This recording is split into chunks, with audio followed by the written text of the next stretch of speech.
Okay. Well, good morning, everybody. We are live. Thank you, everyone that's tuning in right now. You're in the right place. This is the UFC 271 official weigh-in live stream with the MMA fighting crew on hand. Always excited to be with you guys. There you go. Yes, let yourselves be heard, gentlemen. Let yourselves be heard. You guys are awesome. Yeah. Wow. Oh, please, guys, please, we have a show to do. Please. No, please. Let's be professional. All right. Let's be professional. We have fighters coming up soon, but we're just jumping in a little bit early here, making sure everybody knows what's going on. We got 15 fights on Saturday night. Fingers crossed. So 30 Only fighters to come up. 15? Only 15. Only. Nothing fell through during the week. Again, knock on wood, whatever it is you do for good luck. Hopefully it stays that way in the next 48 hours, especially, of course, our title fight rematch with Israel Adesanya and Robert Whittaker, as well as a nice heavyweight co-main event with Derek Lewis and Tai Tuivasa. But we'll get to that. We'll see all those guys soon. Right now, you're looking at the lovely faces of one Mr. Mike Heck. Hello, AK. Nice haircut, brother. Looking Thank you. like a millie. Thank you. Casey Leiden, his ear freshly drained. And it refilled again, so I'm gonna have to drain it again. But I have to do it because if I don't do it, then I'm gonna have the the Figgy Smalls issue where it's just like, oh dear, my earbuds are just hanging on by life. just like ugh. So they're still in there. They're still in there. It's good. They're You're still in good shape. And we can't see his face right now because he is doing his job and showing us the getting ready to film the weigh-ins. But you can hear the beautiful, silky voice of Jose Youngs. My voice is not silky. It's very tired and powered by coffee right now. He is on site in Houston, as he has been all week, taking care of business, asking the hard questions, talking about anime or manga, whatever it is, cartoons. I'm an adult. I don't know anything about that stuff. Wow. No, I'm kidding. I'm just not cool enough. I'm not cool. I need to catch up on really what people are actually watching. But great job so far, Jose. And there you go, guys. There's our graphic on screen. We got a lot of names coming up. I think we can make a safe bet. I bet one of the it's Adesanya is going to come up first. That's my guess, but I don't know, Jose. If you have a scoop, he's nowhere to be seen. I don't know. I saw Robert Whittaker about 15 minutes ago down here. He was looking very fresh. Like it looked like he could have weighed in right there, and he didn't look like he was sucked out whatsoever. I also saw Tai Tuivasa about 5 minutes ago waiting to weigh in.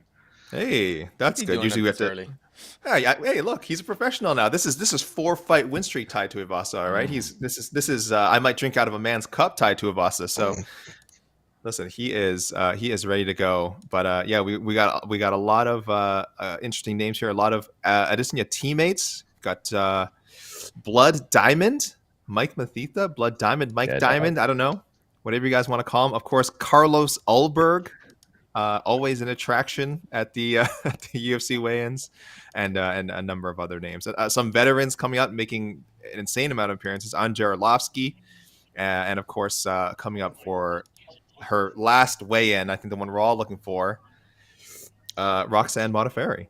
Jose knows what she will be dressed as. She gave a hint as to what her costume would be. She gave a little cheeky hint for all the anime fans out there. So you guys saw that interview. You probably know what she's coming out as. I am not cool. I have no idea. But she, of course, always does some cosplay for her weigh-ins, and it's going to give us something special. Mike, who do you think is going to weigh in first? Whittaker. That would have been my guess anyways, even before getting the inside scoop from Mr. Jose. But yes, I think Whittaker will be first. All right. Casey? I'm going... Let's go. Yeah, let's go Whittaker. That's kind of a boring pick. Let's go Whittaker. Yeah. Who's going to be last? Those are the that's always good. That is Derek always Lewis. It's going to be Derek Lewis. It's going to be Derek Lewis. This is true. He's in H-Town. He's at home. Yeah. He's in H-Town. He's probably if he lives out in the suburbs, he has to come in through the morning traffic. I could see him getting in late. Yeah. Casey, I sent you a spelling correction in our guest chat. Sorry, people. That's a little inside MMA for you there. Yeah, sorry, a little inside MMA. Don't worry about that, viewers. Don't worry about that. We are 5 minutes away, so we got plenty of time. Guys, if you have any questions, I would say save them for a little bit. I know you guys are always eager to ask us stuff and make comments. You know there's going to be a lull in the action at some point, at which point your comments and questions will be very, very, very welcome. We'll throw up some polls up in the chat at some point. You guys can enjoy that. It's just going to be a fun time. a fun time. Hopefully brisk, like we said. Even though, oh my goodness, even though Derek Lewis will probably be coming in last. Hopefully not like too last, not like 90 minutes in last or an hour 45. I'd love it if everyone just came in without issue. But you mean Derek K. Lewis there? Derek K. Lewis. The K stands for quality, much like it does in Alexander K. Lee. Quality of spelling. Fix that.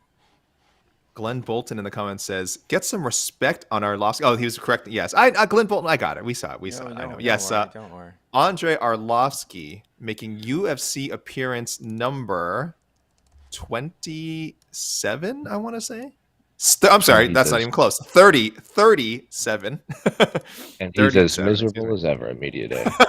Yeah, Jose, you said you were a little disappointed, or I don't know if you were disappointed, but he didn't seem to be, a ray of sunshine at media day. What was up with that? I don't know. Jad Vandera was very hyped that he was fighting Andre Arlovski. He said, like, specifically, he was very excited. And then Andre Arlovski was like, "Oh, he's another young fighter. He's probably really angry. He wants to come in and knock my head off." I'm like, "Well, he's not angry, actually. He's really excited." He's like, "Okay, give me something, man."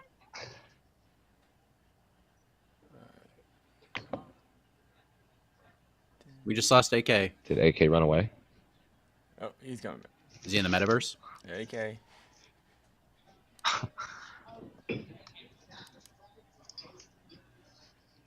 AK says you're in the green room. What is going on, AK?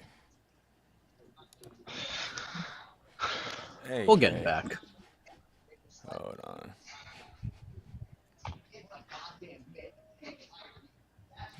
What is going on?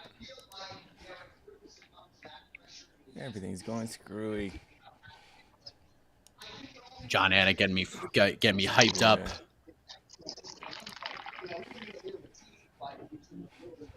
Casey, who do you think's the biggest favorite on the card? Oh, I'm here. yeah.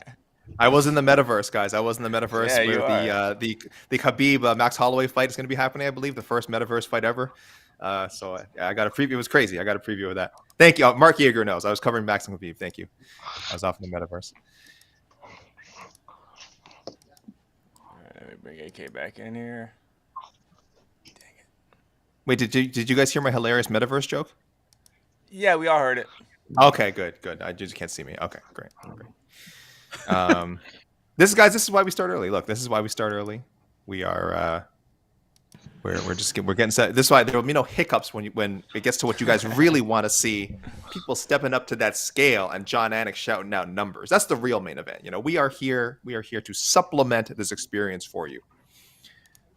It looks like they're about ready to go. So we'll try to keep the chatter to a minimum for the most part, guys. Obviously, we're going to talk a lot. That's a lie. I always say we're going to try and do it, but we just end up chitter-chattering away. So let's play a quick game before the first person steps to the scale. Do it, Mike. Who is the biggest favorite on the card, AK? Who is the biggest favorite? Yep. Casey O'Neill. Casey? Ooh, biggest favorite. I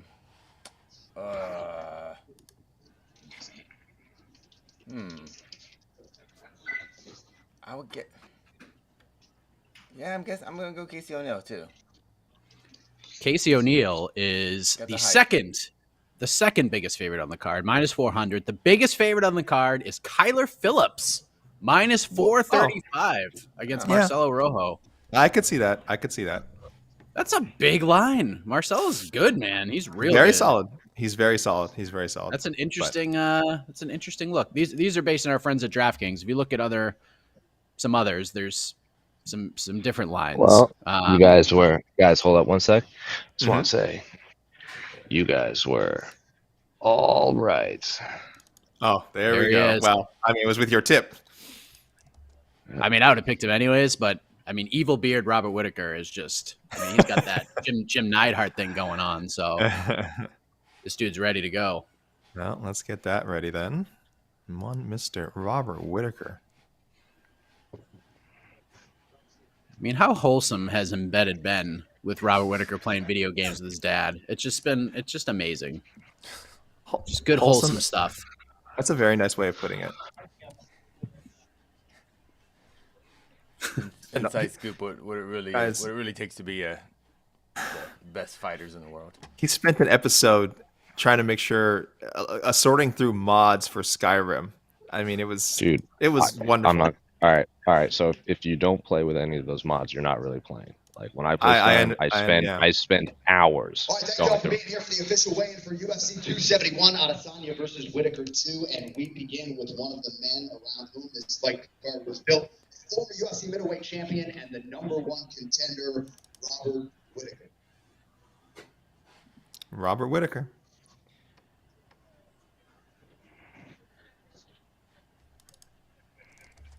The Reaper, as everyone calls him. The Reaper.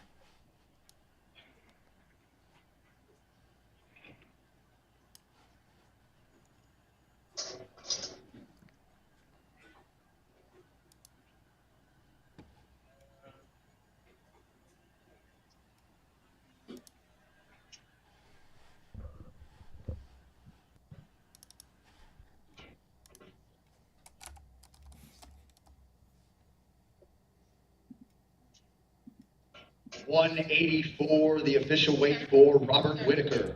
184 for Robert Whittaker. It's one half Saturday's main event.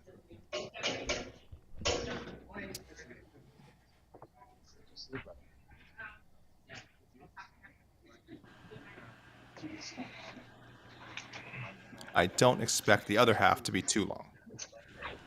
All right, next fighter to the scale competing in the UFC's bantamweight division, Douglas Silva D'Andrade. Douglas Silva D'Andrade. Huge 135er.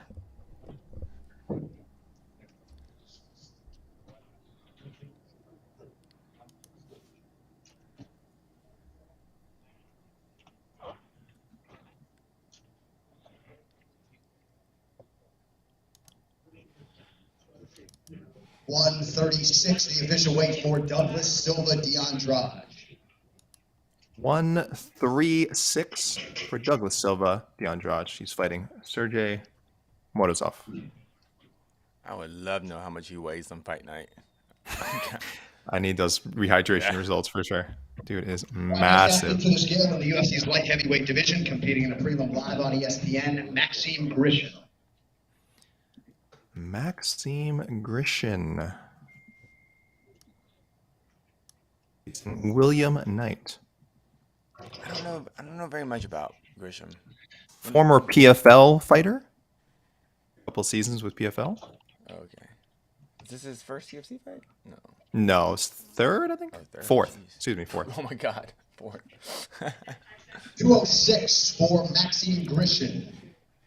206 for Maxime Grishin. That's big. He missed weight real bad in his most recent fight with Dustin Jacoby. He missed by almost 5 pounds. Next fighter to the scale, former world flyweight title challenger, back for the first time in a long time, the 4th ranked contender, Alex Perez.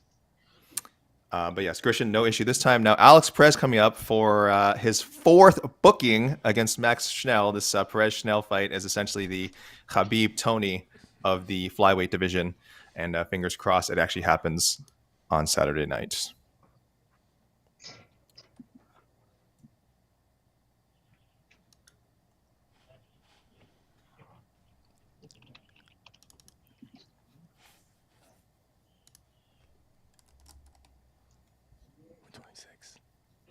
£128, the official weight for Alex. Oh no! 2 pounds over the flyweight limit. Is that 128? That was 128, as John Anik said, 2 pounds over the flyweight limit. Oh man! All right. Wow, I'm going to. Perez will have an hour to cut the final 2 pounds. And with that, we now welcome the man around whom this fight card was built, the undisputed UFC middleweight champion, the last style bender, Israel Adesanya. That was Perez missing, and John Anik saying that Perez will get another hour. Here comes Israel Adesanya. I mean, he actually has almost 2 hours. He can still weigh in at 11. At the end, okay. Yeah, I don't. They just can't make that up.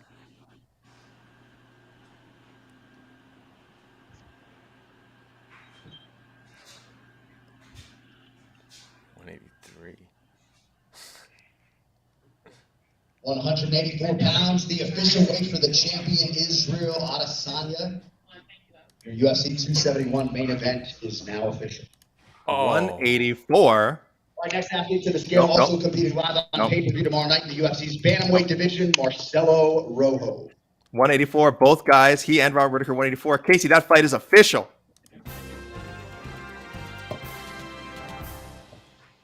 Not taking that away from me, Anik.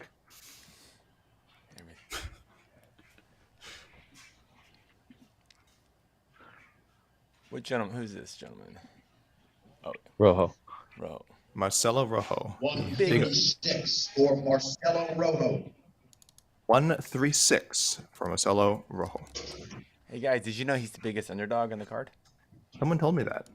Someone told me that. All right, next fighter to the scale in the UFC's middleweight division, we say hello to Jacob Malkoun. Jacob Malkoun.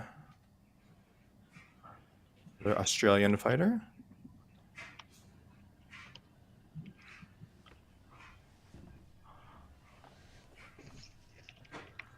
Does he have any association with Whittaker or CPK? Whittaker. He's with Whittaker. He's with Whittaker, right? I think I might be confusing him with someone else. Official weight 186 for Jacob Malkoun.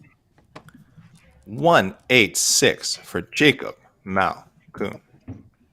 Looking for his second UFC win. He had a pretty big upset, I think, over Abdul Razak Al Hassan. All right, next fighter to the scale competing in the light heavyweight division, the Water Buffalo Fabio Chiron. By the way, Malkoun is Whittaker's teammate, so okay, there that's you go. what I thought. I thought I was getting confused with that guy who There's waited others. in the last second the one time. Yeah.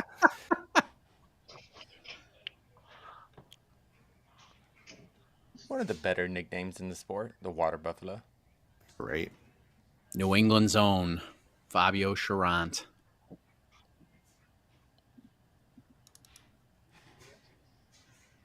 206, the official weight for Fabio Chiron. 206 for Fabio Chiron. Well done. Well done. So guys, just one blip so far. We had it a couple of fighters ago. Alex Perez. Way to the scale competing in the UFC's lightweight division, the veteran Renato Moicano. By the way, Moicano. This is the second. This will be the second time in a row Perez would miss weight, because remember he missed at 269 before Schnell was forced to pull out of the fight. Oh no. This is a much bigger miss. The other one was a quarter pound, I believe. Oh, let's hope it's one he can make the weight, or if he doesn't, at least he's healthy and that the fight can go on somehow. 156, the official weight for Renato Moicano. 156 for Renato Moicano fighting Alexander Hernandez, who's very happy to be on the early prelims. All right, next athlete to the scale, number 15 in the world in the flyweight division, Casey O'Neill. MMA Fighting's 2021 Rookie of the Year. Casey O'Neill weighing in now. King Casey. Put some respect in her name, AK. Man, but Alex Perez coming in overweight this early too. Like, yeah, that's and as Mike said, technically the second time in a row, even though the last fight didn't happen, he did miss weight. So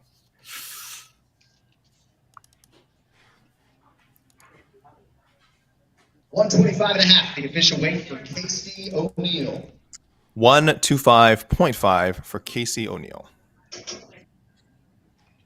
course, be the one fighting Roxanne Modafferi in her last fight. All right, moving on now to the welterweight division, set to make his UFC debut here tomorrow night, Blood Diamond.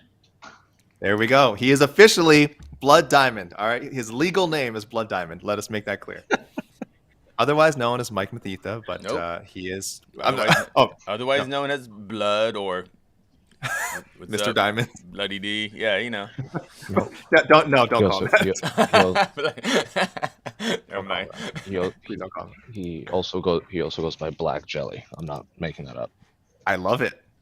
170, the official weight for Blood Diamond. There you go. Blood Diamond, 170 for his UFC debut. Well done. A lot of hype behind this young man. What was What was his other name? Black Jelly? Black Jelly. Mm-hmm. Moving on now to the bantamweight division as we welcome Ronnie the Heat Lawrence. Ronnie Lawrence coming up. This guy, good grief. Super, super prospect, in my opinion. This is a nice matchup. I actually like the matchup with him and Mana. Tell me more about him. Tell me more. I don't know too little. I don't know very much about him. This dude, I'll explain it. So his Contender Series fight, he had like 7,000 takedowns against Jose Johnson. And Jose Johnson is a pretty darn good fighter. But then his debut against Vince Cachero just mowed him down for a little over 12 minutes. He is a wrecking ball. 136, the official weight for Ronnie Lawrence. 136 for the wrecking ball, as Mike just called him, Ronnie Lawrence. He is a wrecking ball. He is absolutely. Mana Martinez is really good too. I love this fight. Super. It's a great matchup. Great. Bantamweights. The co-main event live on pay-per-view in the UFC's heavyweight division. The 11th ranked contender, Tai Bam Bam Tuivasa. Number 14 in the MMA fighting global rankings. I don't know what John Anik is talking about, but fair enough. I understand. He has to, read the company lines. I understand. This is one of those fights where ranking-wise, it makes zero sense, but fun-wise, yeah. This is the perfect co-main event. The perfect co-main event, in my opinion.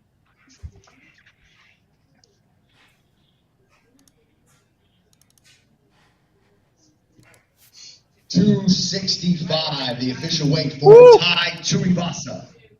Championship weight. 265. Well done. That's one half official for the co-main event on Saturday. We'll be waiting for Derek Lewis, who is probably in no hurry. He's probably still sleeping. He's probably still sleeping. All right, you know what? The scale in the UFC's light heavyweight division, Black Jag Carlos Ulberg. Carlos Ulberg. Do not adjust your sets, people. You may notice a glow on your screen. Yeah. It is just Carlos Ulberg being Carlos Ulberg.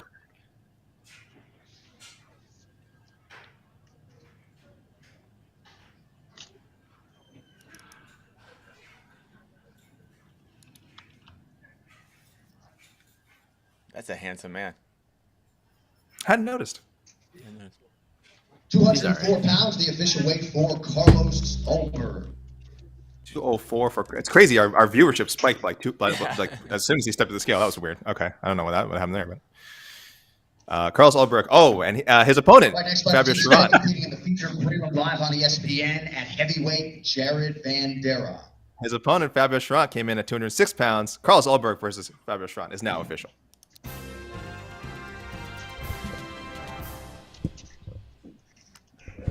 I'm dizzy. Someone fan Casey off, please. Yeah. The beardless Jared Vanderaa.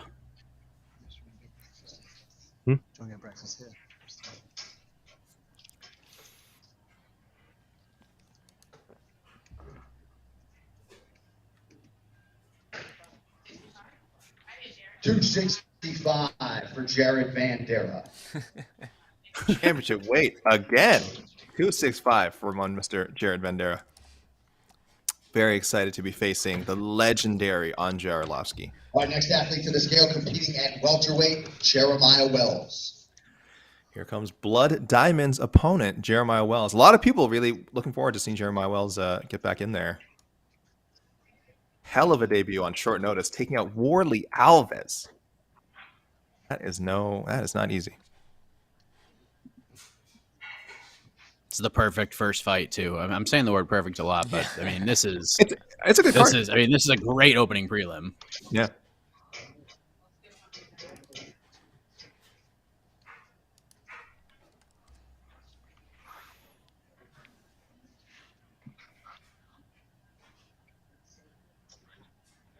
$170.5, the official weight for Jeremiah Wells. 170.5 for Jeremiah Wells. His fight with Blood Diamond is official.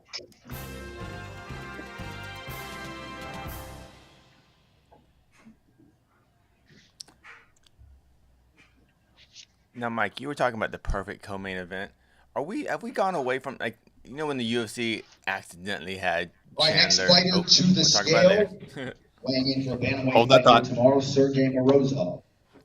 Sergey Morozov, very talented fighter who has just faced ridiculously tough competition, and he will again when he faces Douglas Silva de Andrade on Saturday. But Morozov is really good. He faced Umar Nurmagomedov in his first UFC fight, so that wasn't easy.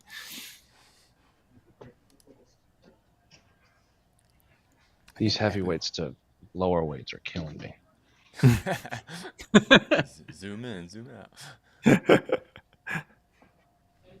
135, the official weight for Sergey Morozov. 135 looked very relieved that he made it. So maybe a tough weight cut for Sergey Morozov, or maybe just always happy. Always celebrates when he makes weight. Say the line. Oh, I'm sorry. Douglas Silva de Andrade versus Sergey Morozov is official. Competing live on pay-per-view here tomorrow in the UFC's bantamweight division, Kyler the Matrix Phillips. The biggest favorite on the card, Kyler Phillips.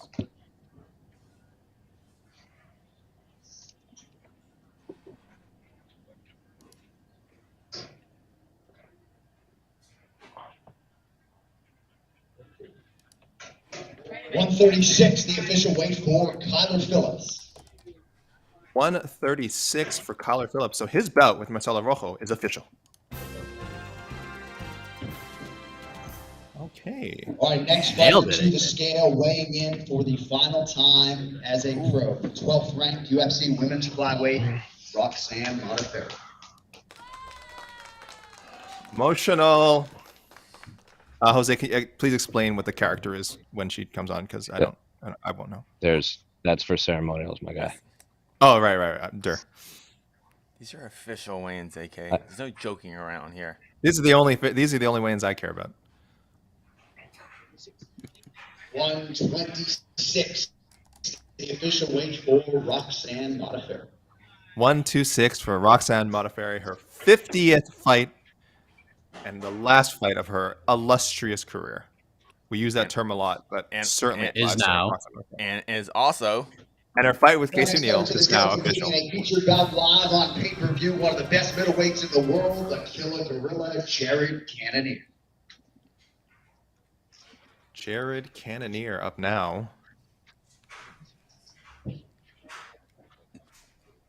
There's been no promotion for this fight at all, and it's a big one. That's almost by design. The UFC didn't bring him to a press conference, and this is a future winner could face the winner of the main event. It's wild.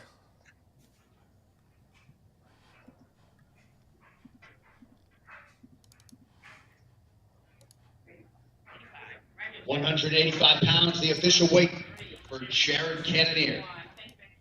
185 for Jared Cannonier, the former heavyweight and light heavyweight. Back to the promotion part. What were you going to say, Jose? All right, next fighter to the scale in the lightweight division, Alexander Hernandez. Alexander Hernandez. Oh, great. Another prelimer. Making headlines this week with his dissatisfaction with being on the early He's prelims. not wrong, though. I don't blame him. I don't blame him.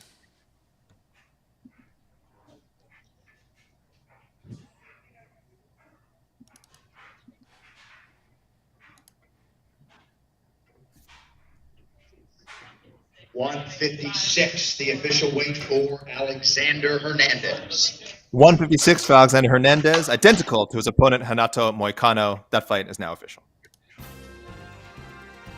Our next fighter to the scale with much fanfare, set to make his debut here tomorrow night in the UFC's middleweight division, AJ Dobson.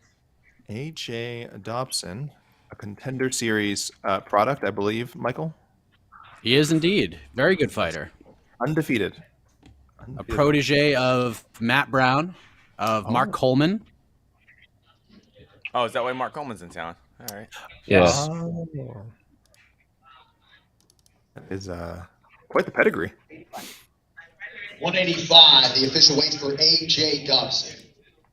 185, championship weight for AJ Dobson for his debut, and his fight with Jacob Malkoun is now official. All right, next athlete to the scale, charged with kicking off the pay-per-view main card tomorrow night, Bobby King Green. Our second king of the card, king. the other king, Bobby King Green, the OG king. the OG king. Yes. Let's be You're right. Let's be respectful. What a tremendous media day scrum he had, as always. But this was really good stuff. Strike Force and Affliction alum. 155.5, the official weight for Bobby Green. 155.5 for Bobby Green.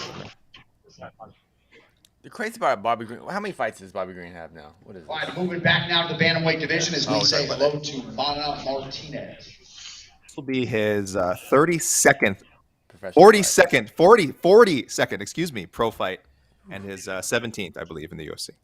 17th, 18th, I think. Yeah, and I feel like he's just kind of getting into his prime. He looks so good. 136, the official weight for Mana Boy Martinez. Mana Martinez, 136. His fight with Ronnie Lawrence is now official. Oh my God, these are flying by. They're flying by. You get a little bit of break right now, I think. Oh, okay. Where is Matt Schnell? I am getting worried, guys. I am getting worried. I want so badly to say that Alex Perez versus Matt Schnell is official, and to hear that sweet, sweet music. No, but we're not. Even if he weighs in, we don't know if it's. That's what I'm saying. That's what I'm saying. We might not even get the chance. We might not even get the chance. He might weigh in they might say, "Oh, he'll weigh in after the show" or something. I don't know how they're going to do it. It's like we might not even get to say it, Casey. We might not get to say it. But as long as it happens, that's what matters, I suppose. All right, guys. Mike, it might be seeming a bit early, but I don't know if you want to do the weigh-in rain dance here. Give us a little rundown because we got most of the cards in. I will do just that. And then 5 seconds into it, John Anik will say, next fighter to the scale. So that's how we do it. You ready to do a read-through? Let's do it. Let's do it. One moment. Here we go. All right, here's what we got so far. The main event is official for the middleweight title. Israel Adesanya, Robert Whittaker, both weighed in at 184. Still waiting for Derek Lewis. Tai Tuivasa weighed in at 265. Jared Cannonier in at 185. He will face Derek Brunson, who is yet to step on the scale. Kyler Phillips and Marcelo Rojo both hit the mark at 136. Bobby Green weighed in at 155.5, still awaiting the arrival of Nasrat Hakparast. Jared Vanderaa, 265. Still awaiting the arrival of Andre Arlovski, the former UFC heavyweight champion. Roxanne Modafferi, for the final time, hit the mark at 126. She faces Casey O'Neill, who weighed in at 125.5. Matt Schnell yet to hit the scale. Alex Perez did hit the scale, but he missed weight by 2 pounds. He still probably has 37 or so minutes to make the mark. We'll see what happens there. Maxim Grishin waited at 206, still waiting the arrival of William Knight. Ronnie Lawrence and Mana Martinez is official, both weighing in at 136. Alexander Hernandez, Renato Moicano, they are official, both weighing in at 156. Carlos Ulberg weighed in at 204 for his matchup against Fabio Charant, who weighed in at 206. Jacob Malkoon, 186 pounds, will welcome AJ Dobson to the UFC octagon, who weighed in at 185.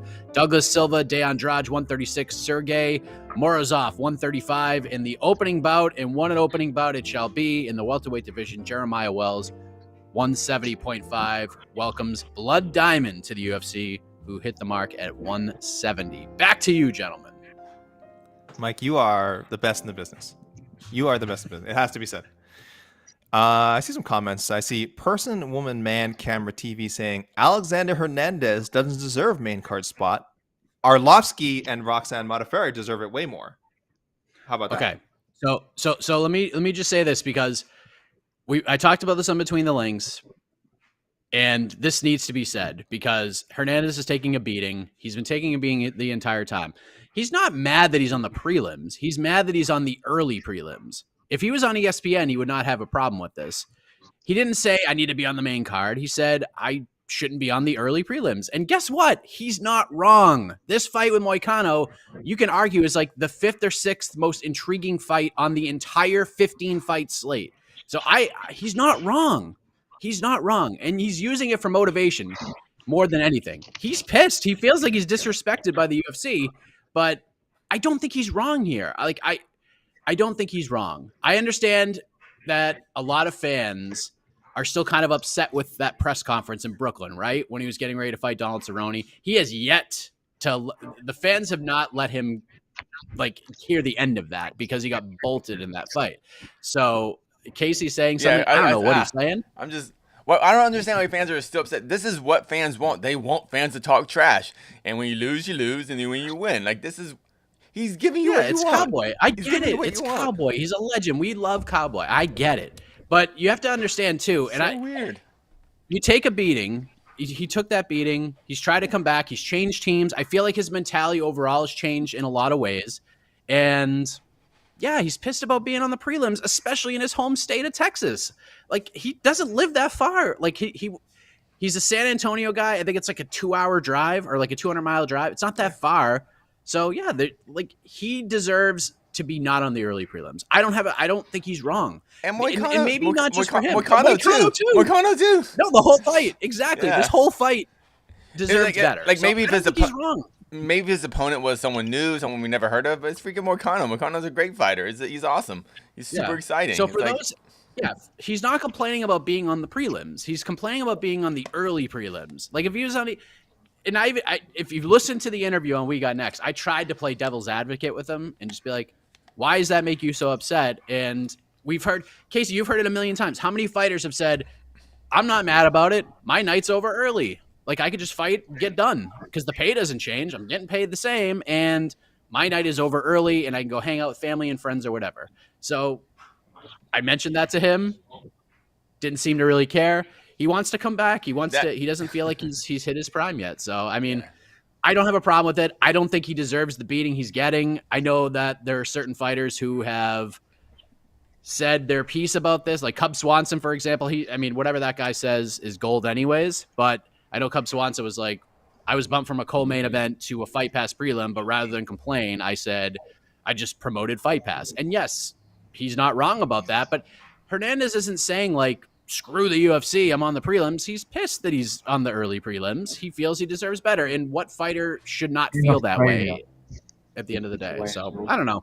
I think he's taken a little bit too much of a beating on this whole thing, but it's just how people feel about Hernandez. He hasn't come out. If he went to that press conference in Brooklyn and was like, Donald's my favorite fighter ever, I love the guy, whatever happens, I will be okay with. Like, just it's an honor just to share the cage with that man, and he lost. The reaction would not be the same. It just wouldn't. Sorry, it wouldn't be. And that fight would have been forgotten about. Now we remember that 100%. Fight. It was like, okay, Donald Cerrone beat some guy who's only had one fight in the UFC. Okay, cool. But because Hernandez hyped up the fight, that's all. It's like, man, I think people hate on Hernandez. People hate on him. Yeah, I think and I will say this too. I will say this too. I've interviewed Hernandez a million times before the UFC, since he was in the UFC. I don't know. I feel like I caught him on a bad day. I interviewed him on Monday. He was just getting out of the sauna. He was beginning to cut the weight. I think I caught him a little grumpy, if we're being honest. I think because he offered that up. I didn't even ask about the placement on the card. He brought that up himself. And I think he was honestly not trying to make excuses for him, because I think he probably regrets saying it, but he was a little grumpy. He's a little grumpy. It's fight week, a lot going on. He's getting ready to travel the next day. He's cutting weight. I think he should get a little bit of a break. That's just me, but I mean, you guys are all entitled to your opinion. I just think he's taking a little bit too much of a beating for this.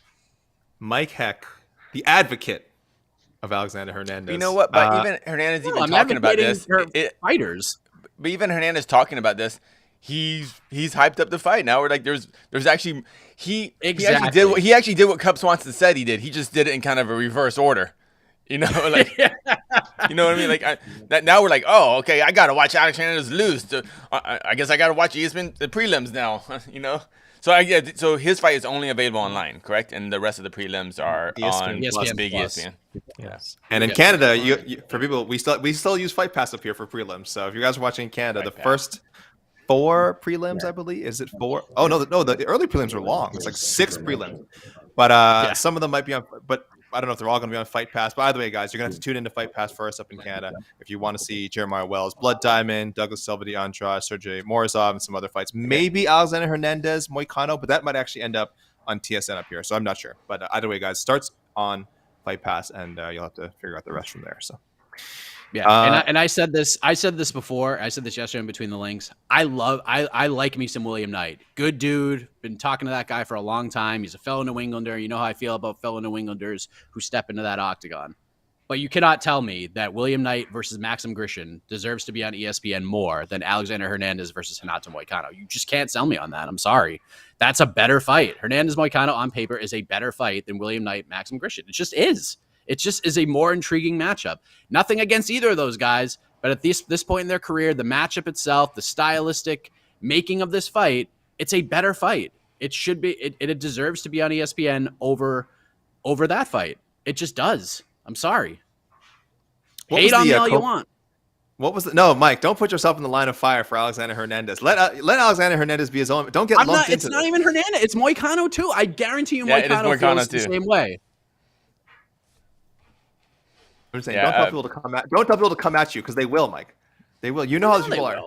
They do anyways. I'm Dana's brother. I try to copy Ariel Helwani with everything that I do.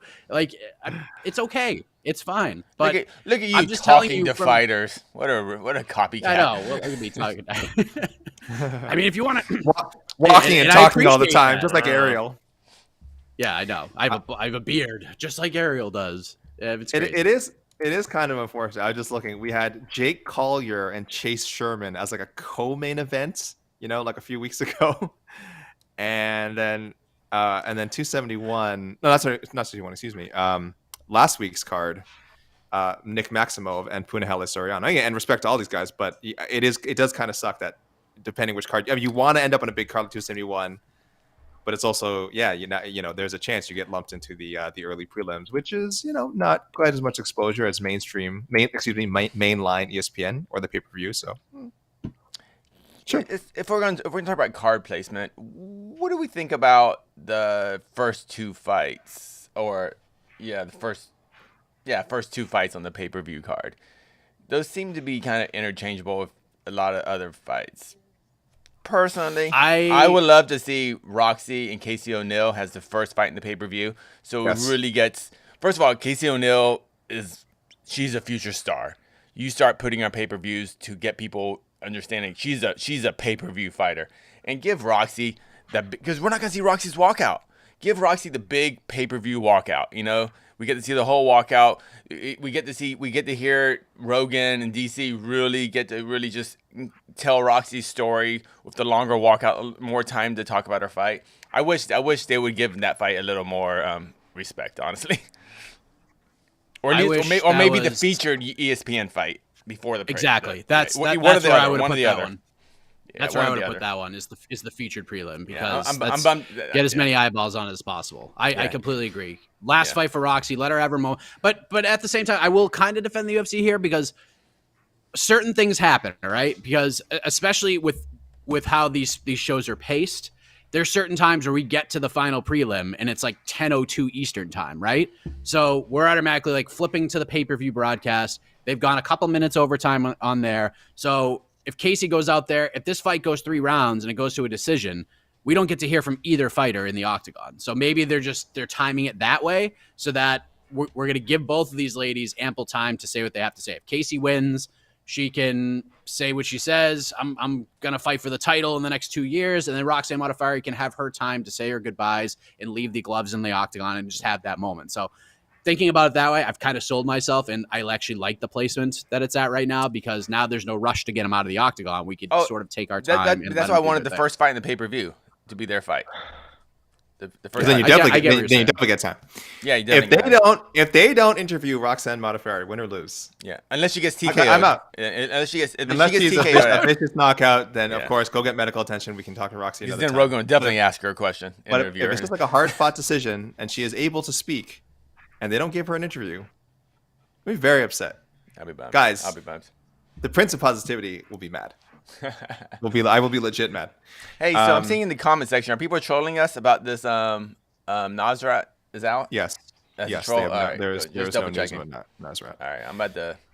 Don't post fake news, people. I didn't post it. I kept seeing. No, not you. Not you. People I'm trying to put in the chat. Don't put fake news in the chat. It has been amazing watching Roxanne get to be the belle of the ball this week.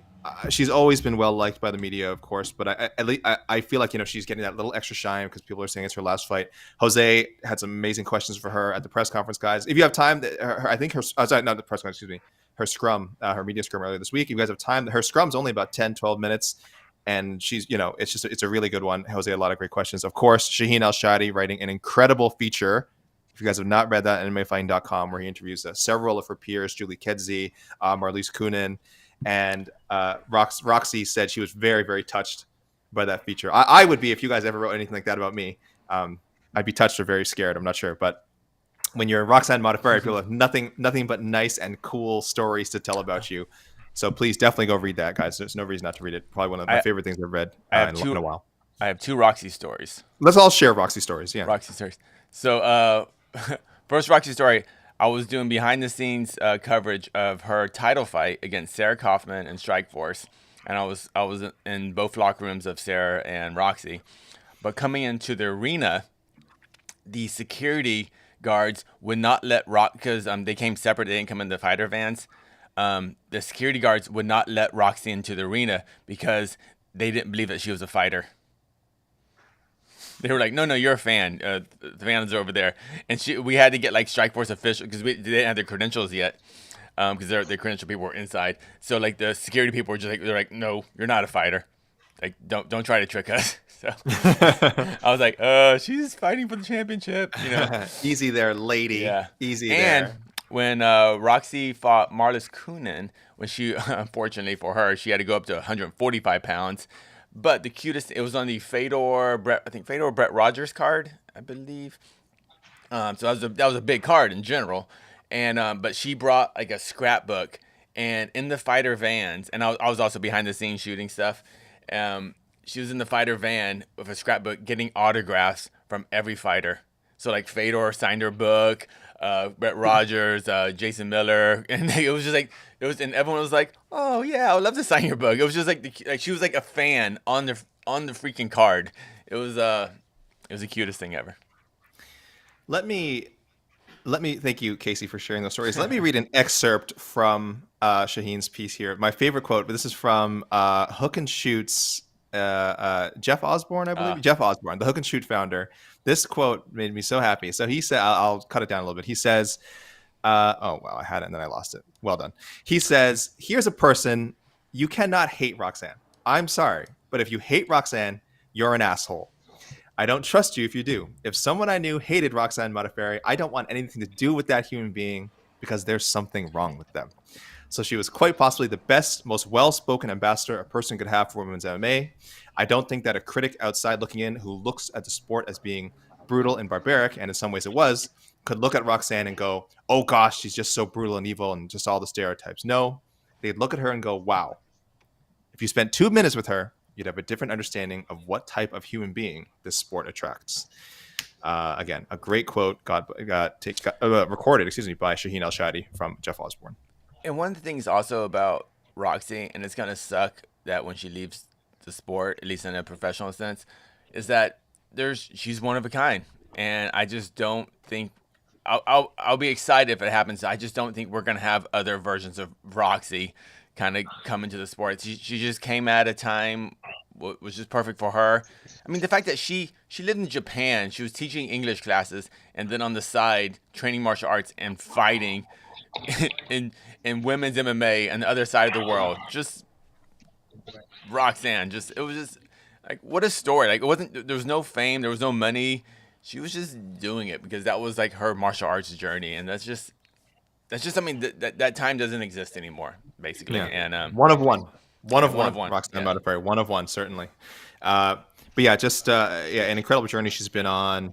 Really, we can't talk about it. Jose, are you there? What's up, dog? Do you have any Roxanne Modafferi story memory that you'd like to share with the viewers today? Yeah. Or just general thoughts on Roxanne. My favorite Roxy story was when Casey, Esther, and I went to the World MMA Awards. Casey and Esther went to go grab our seats, the one that we won, because we had to, like, our tickets, we had to sit somewhere separate where like winners would go so we could get out easy. So our tickets, they had to show us where new ones were.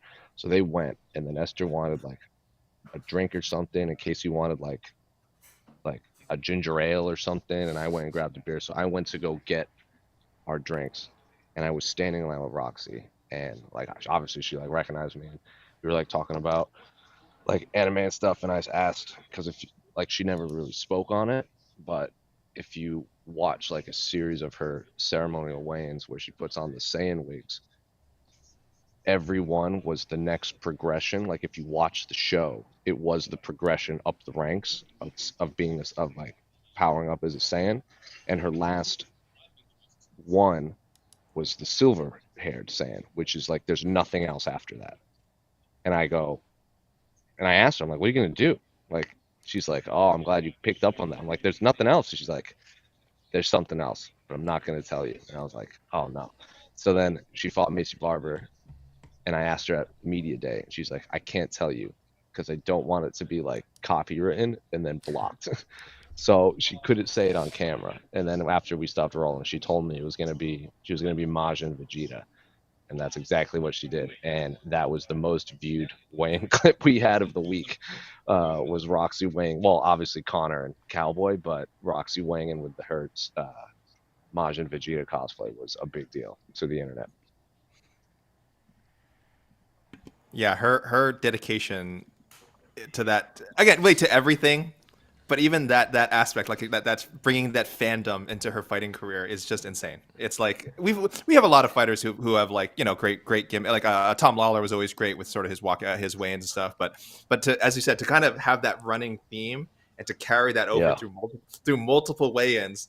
Oh, and we got movement. Okay. And something that not even everyone would get. Like I said, you got it. Obviously, a lot of huge amount of Dragon Ball Z fans out there who probably got it. But your average MMA fan might not get that. But she is so true to herself. She's just like, no, this is my plan. This is how I'm going to do it. Just amazing. And one last thing on this, I absolutely love the matchmaking on this because this is so Japanese MMA.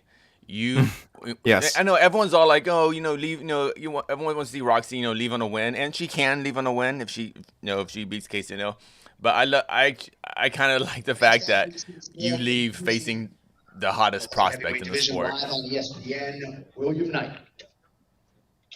William Knight. All right. Okay.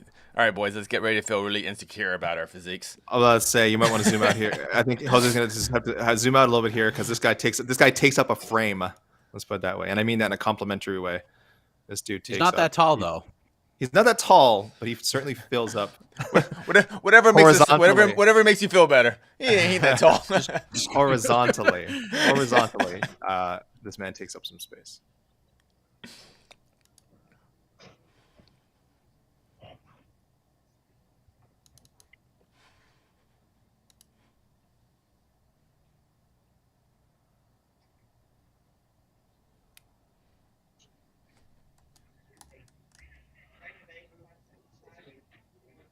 £218, the official weight for William Knight. That is 12 pounds over the light heavyweight limit. What? Jeez. What did they say? 218. Whoa. Oh my goodness. 218. I don't even have those numbers. I like where? Whoa. Okay, I guess he was extra wide today. Yeah. I mean, he's a big dude. I mean, yeah, I was kind of concerned when this fight was like a late addition. I was curious whether the weight was going to be an issue, but yeah, that's a big miss. I would be shocked if this fight happens. Well, the thing about it, I mean, that's not really on Grisham. I mean Grisham's like can at 206, so really he's at the heavyweight limit. What if he heavyweight limit's 207? I mean, essentially it's the heavyweight fight now, but it's up to him if he wants to take it. But man, that's a good point. That's a good point, actually. Yeah. If any other weight class, maybe this fight wouldn't even fly. But because it's going from light heavyweight to heavyweight, possibly. But yikes! Interesting. Very interesting. You're right. Very astute, Casey. Very astute.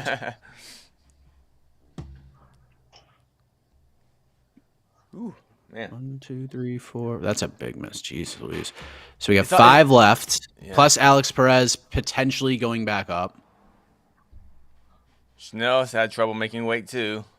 I assume William Knight's not going to be cutting anymore. Yeah, I think it's interesting too that the two fighters who missed weight already didn't try to cut weight till the last second. They basically knew their bodies were already done and they weren't gonna make it. So just an interesting type of strategy. But woo, man, all that barbecue in Houston ain't helping these fighters.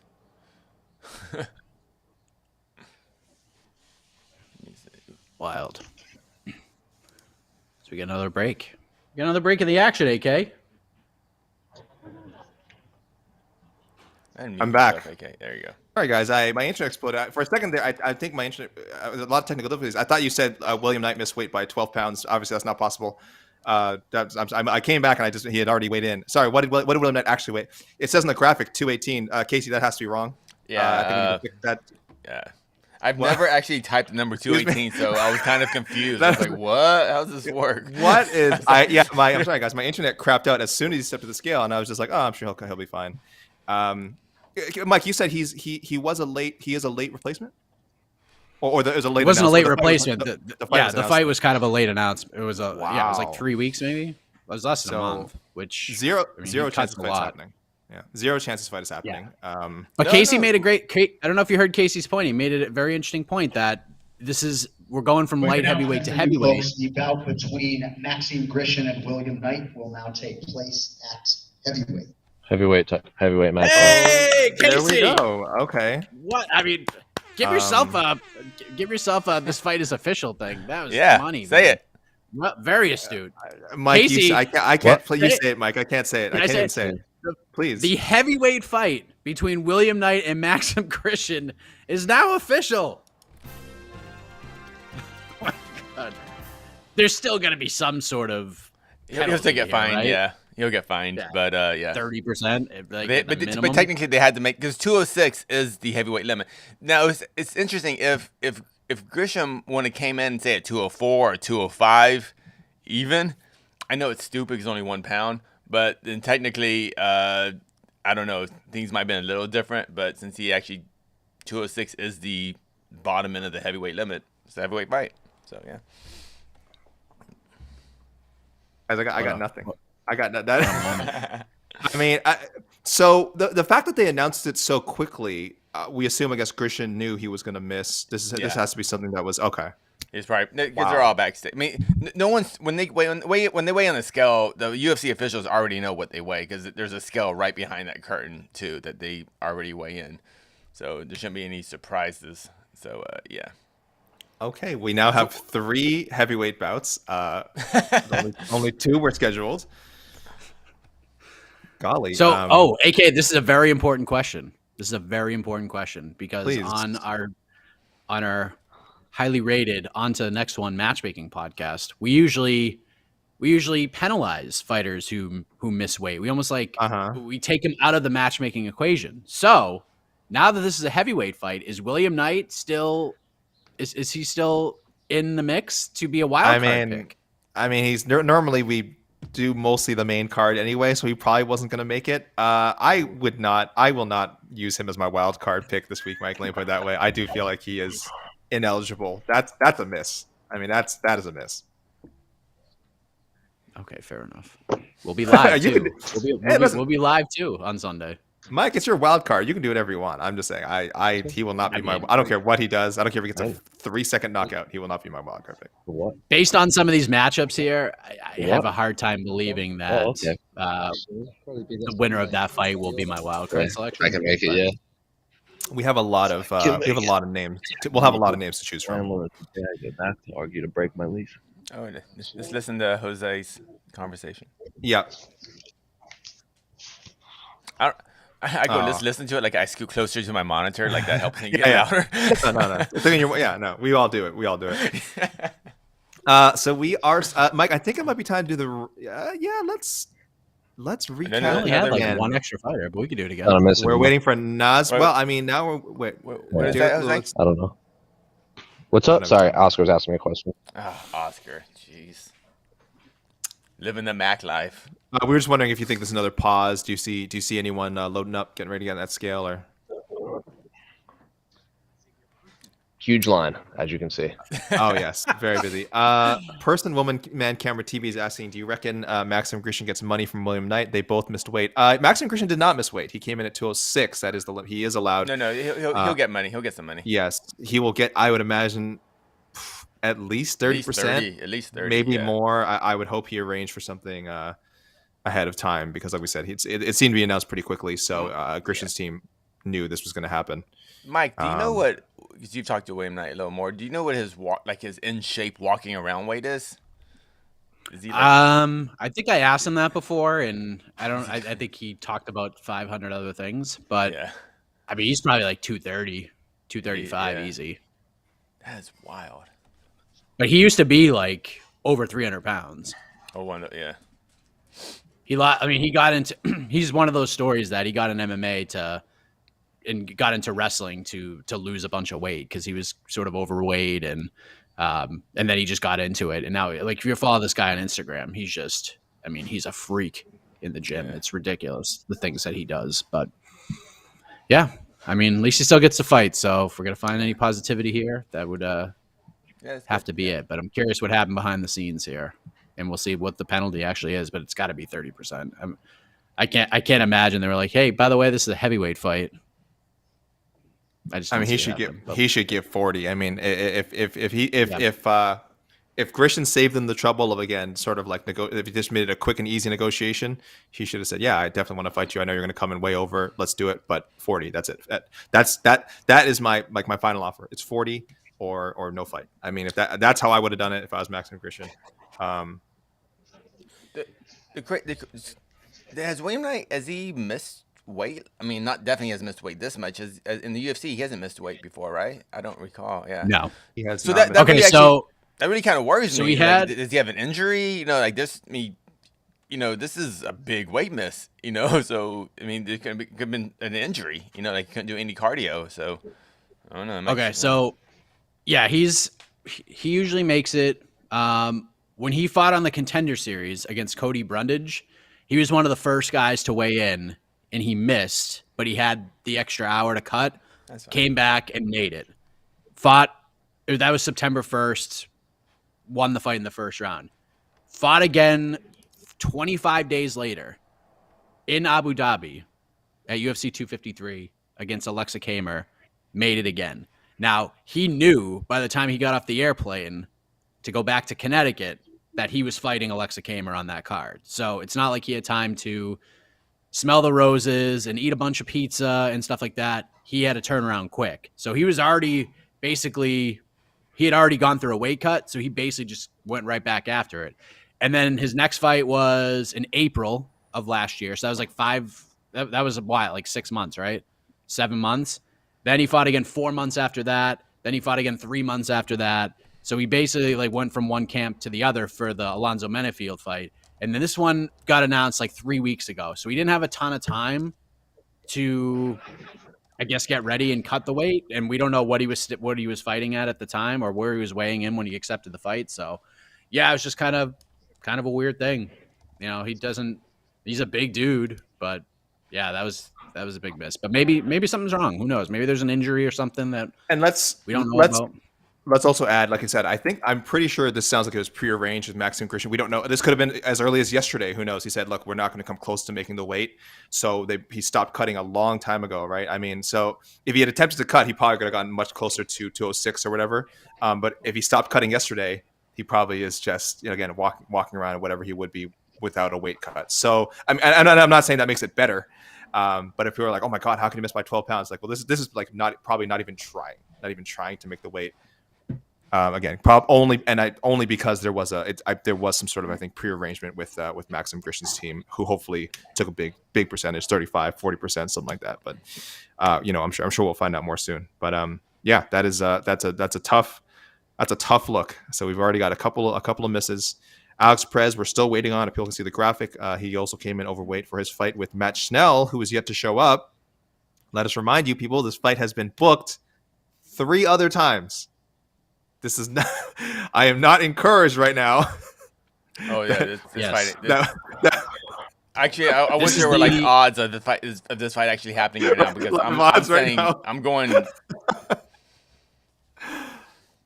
So would Mike? props to Nick Baldwin, who just tweeted this out. Okay. Is this the biggest weight miss of all time? Because Alves was 11.5, wasn't he? Oh yeah, Rafael Alves. Yes. So this would be the biggest miss ever. And there was extenuating circumstances there, certainly. But it's now technically a heavyweight fight, so we got some interesting little hurdles here towards this record book. Yeah, it's a weight. I don't know. Miss. It's a weight miss. That's a weight Yeah, miss. in the UFC, this has to be the record. Yeah, I think Nick is right. I think that Rafael Alves would have been the leader.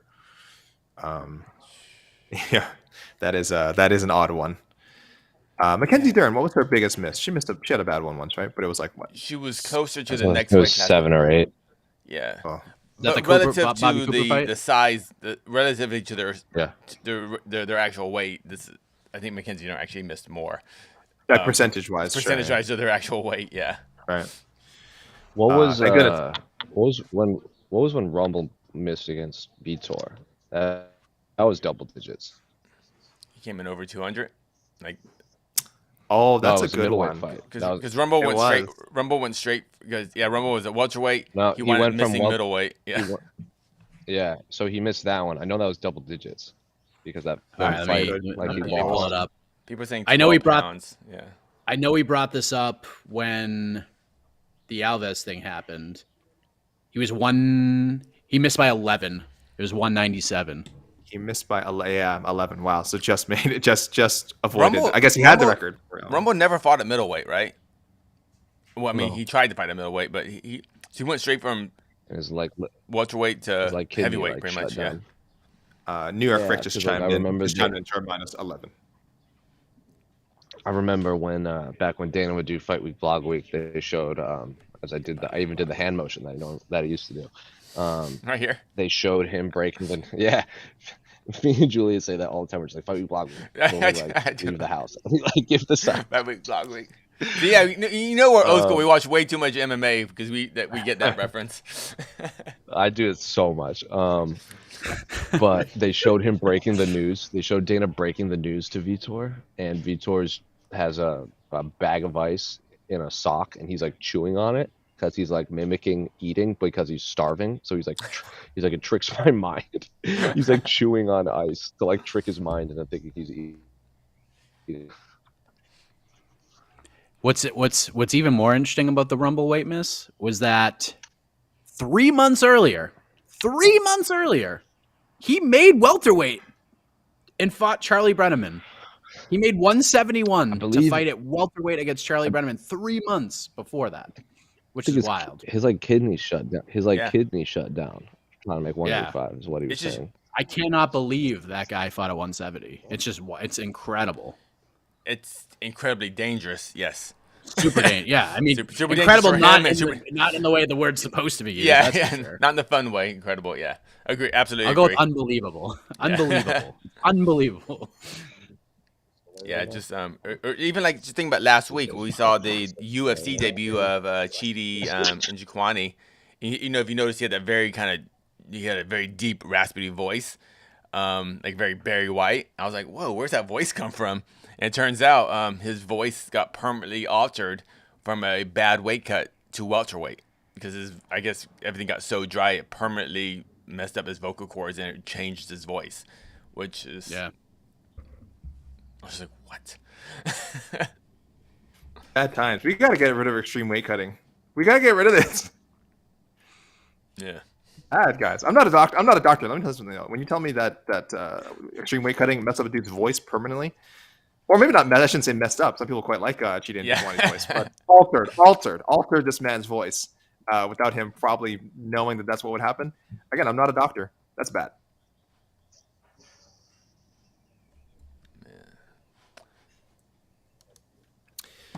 All right, so we're just waiting now on Derek Lewis, Derek Brunson, Nasrat Haqparast, Andre Arlovski, and Matt Schnell for his cursed fight with Alex Perez. The Brunson one's kind of interesting. I mean, he's coming this late, so I don't recall him ever missing middleweight, right? Did you guys watch Derek Brunson's Media Day Scrum? What did he say about it? he blew it. He absolutely blew it. He announced his retirement in 2 fights, and I was like, "Don't say that, because now you're definitely not getting a shot." Yeah, that's the last thing Dana White wants to hear. He's gonna fight. He's gonna fight. He's gonna fight Jared. He's gonna fight Izzy, and then he's out. I'm just like, oh no, now you're definitely.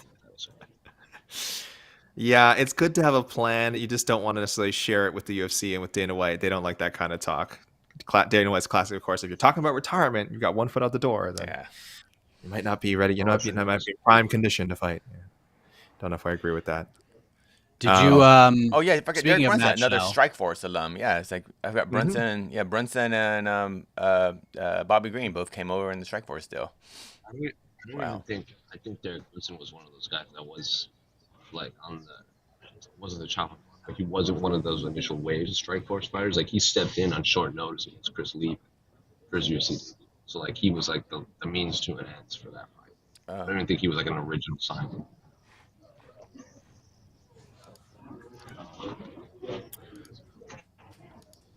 But either way, we only have a handful of names here. All right, guys. I guess while we wait, we're down to about an hour remaining here. Alex Perez, maybe an hour and some. We don't know what's going on with him.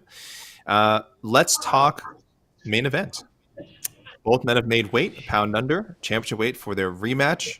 The first fight, memorable, certainly for all the wrong reasons for Robert Whittaker. It's not the performance he wanted, but he said he's quite publicly made a lot of personal changes, and has spoken about mental health and how much working on that has helped him. The results have been great. He's 3-0 since he lost to Israel Adesanya, and has beaten some top competition. So, Michael, go to you first, my friend. How are you looking at this matchup? I'm sure I know you've talked about it on BTL and other shows this week, but how are you looking at this matchup? Let's just say level of anticipation, 1 to 10. How are you looking at this rematch? 9. I love this fight. I love it so much. And I'm glad that the UFC waited. I'm glad that Whittaker got some wins under his belt before they ran this one back, because we've seen the UFC make this mistake time and time again, which is doing immediate rematches or getting one win and getting back to a title fight. I think this permeated at the exact right amount of time. Whittaker's looked good. I love his mentality heading into this fight. I think it's going to be a very competitive fight. And I kind of disagree with Jed Meshew on BTL yesterday. He said that after watching the tape, he feels like Adesanya's just going to sort of steamroll Whittaker. Like maybe not a finish. He feels going to be more competitive. Maybe it goes all 5 rounds, but he doesn't see a way that Whittaker can win. I don't know, man. Sometimes the mind does some tricks on you. And when you're in a good place mentally and the stars align, I kind of have that like weird feeling with Whittaker here that this is going to be a really close fight. I don't think it's going to be a dominant fight. I'm not ready to make a pick yet, but I think this is going to be a really closely contested fight for 25 minutes. I think Whittaker is being a little bit overlooked here, for being honest. So I love the matchup. I might be more excited about this fight than a lot of other people are, but I really like it, and I think it's just perfect timing to run this one back. So I think the stars are aligning for a damn good one tomorrow night. I love it. Yeah, I would be stunned if it was as lopsided as the first fight. I understand, like you said, like Jed was saying, I would be stunned. I would. I agree. I don't know if Jed is correct in his assessment. Like he just has Whittaker's number, because everyone seemed to think that Whittaker fought uncharacteristically, aggressive and wild in that first fight. I think that's not making excuses. That's just, if you look at the fights after, if you look at the way he's fought before, there may have been moments of wildness, but to the extent that he did against Adesanya, it was almost like, well, he's definitely getting knocked out. And you could tell, you could have known after the first round, like, man, he is going to wade into a knockout. He's just so aggressive. So I did. He almost got knocked out at the end of the first round. That's not a very bold claim. No, but the fight was very lucky to even make it to the second round. Yeah, and that's what I'm saying is it's very obvious to everyone how different he was than usual, right? So they're both different fighters now. Probably again, both better, probably, but. This is a rematch. It almost reminds me of, I would say, like Aldo and like Chad Mendes, which wasn't as lopsided as the first one. Wasn't as lopsided as Whittaker Adesanya 1, but there was a clean knockout for Aldo off a questionable fence grab, but there was a clean knockout, and then the rematch was completely different and one of the best UFC title fights I've ever seen. So will this live up to that? I don't know, but I do think it'll be closer I'll just say now I am picking Israel Adesanya to win, but I'm going by decision. I'm thinking decision. Casey, I don't know if you think he gets another knockout. So we're talking about the first question was the excitement level. Yes. I give it a solid 5. Wow. But I give it a solid 5. 5 out of 10. Give it a solid 5 out of 10. Okay. Now, but this is the correct fight to make, though. That's why I have this is Whittaker earned that rematch. This is absolutely the correct fight to make. But the fact that this fight should have been in Australia or New Zealand. Just quarantine people. Just have this full of fighters from that area of the world. You know, it loses so much hype. I was there for the first one, and where was it? Melbourne. Was there the first one? Melbourne. It was unreal. It was just a fantastic experience going over there. And this fight should have been over there. That's all. So this fight just doesn't have the same allure over here. And I think I kind of agree with Jed. I think the fight would be more competitive, but I don't see a different Whittaker. I just see a more patient Whittaker. But Izzy's gotten better too, and I just I like the fight. If it makes total sense, it should be the main event. It should headline a pay-per-view. But I just think Izzy's he's a couple of steps ahead of the game right now. Like there's one Izzy, there's number 2 Whittaker, and then there's a drop off, and unfortunately that's why Whittaker got the shot. I like it, but yeah, I'm not hyped on it. Wow. Well, EKC Line, you won't be getting a job in the UFC PR team anytime soon. Jeez. Goodness me. Oh my. But always keeping it real. Casey, but I said, but this is the fight that makes sense. And that's why I'm happy the UFC made this fight, and they didn't. Sure. It's not some BS drama fight or just like, oh, they have a grudge, they were bad roommates or something, but it's like, no, it's just they're the 2 best middleweights, and even though I think the number 1 is much better than the number 2, he earned the shot. So here we're at, and yeah, if Whittaker wins this, I'm not gonna be shocked, but like if Izzy wins with the same dominance as the first one, I'll be like, okay. You keep it real, Casey. You always keep it real with the people. I respect that. Jose, what's your take on this fight? Level of excitement. What's your level of excitement? Yeah. Someone's 4-0. Down in front. William Knight. William Knight. Close and personal. William Knight is forfeiting 40%. 40%. 40%. All right. Jose, can you tweet that if you? Oh no, I don't know.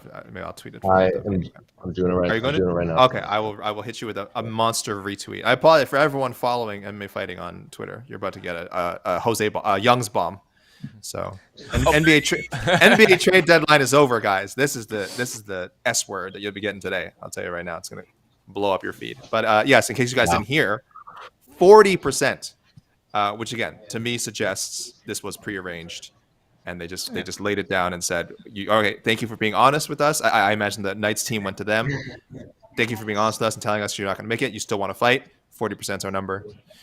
So there you go. So everyone who following along on the social media will now know. Thank you, Jose, for getting that information. 40% for William Knight. Now, I want to try and... What were you asking me before that? Oh, yes. Your level of excitement for... Saturday's main event. 10. Very excited. Yeah. Double EKC Live. I'm not gonna I will watch Magic Johnson and Larry Bird play in the finals every year and be excited. Sure. That's a look. Yeah, I know you're an advocate for both men. Of course, you're a huge Izzy fan, and of course you like Robert Whittaker. This is a 50-50 fight for me. I'm 10 out of 10 excitement. I don't leave one way or another. Like this is a coin toss for me. I should say because I picked Robert Whittaker to win the first fight. I generally thought he was the better fighter. Izzy like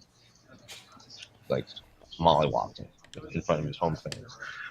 Yeah, I'm 10 out of 10, and I have no idea. I lean if I have to pick, I think Izzy, but I think it's going to be way more competitive. I'm very excited. Very, very excited. I was about to throw a poll in I want to hear from the people, but I ended up throwing a poll with nothing in it. So there we go. I threw up an empty poll. Yes, 0%. No, 0%. Dead heat. So good job there. Good job there by me. Let's try that again. It's a psychological question right there. It's deep, guys. Don't think about it. Don't look too deeply into it because it might blow up your mind. I apologize, guys. This is. When I talk about my excitement level, though, I'm talking more in the competition sense. But like, because I just think Izzy's kind of, you can put any middleweight against Izzy, maybe outside of Mousasi, that I would give this above a 5, to be honest. That's just kind of where I think Izzy is at the middleweight level right now. All right. I think Whittaker fighting Izzy in 2022 is way more competitive than Gegard. I think Israel Adesanya uses Gegard as a mock.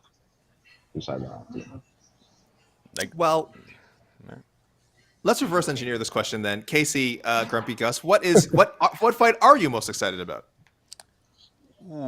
Cannonier Brunson, because it's got serious stakes in it, and I've always been kind of a big believer in Derek Brunson. I thought he's been one of the most underrated fighters for a very long time, and I think he's kind of finally reaching his full potential. I don't think he honestly had that maturity level to fight at the highest level. The fight IQ in the sense that he can just kind of stay composed, but I think he has it now, and I expect him to beat Cannonier, and I expect him to. I would like for him to have an opportunity to rematch Izzy, but that's the fight I'm looking most forward to. But if Jared Cannonier can pull it off, heck yeah. But yeah, I don't know how good Jared Cannonier. I feel I know how good Derek Brunson is. Jared Cannonier kind of he's still a bit of an anomaly to me. I honestly sometimes I don't know who shows up. To the scale, the future Hall of Famer, former UFC heavyweight champion Andre Arlovski. Here comes Andre Arlovski. So Casey, more intrigued by the potential #1 contenders bout than the actual title fight. I love high stakes. What a take this guy has. What a take. Andre Arlovski.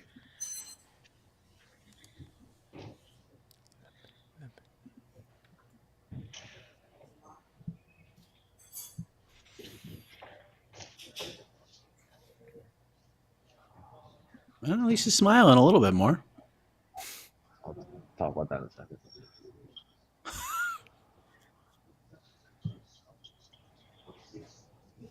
246, the official weight for Andre Arlovski.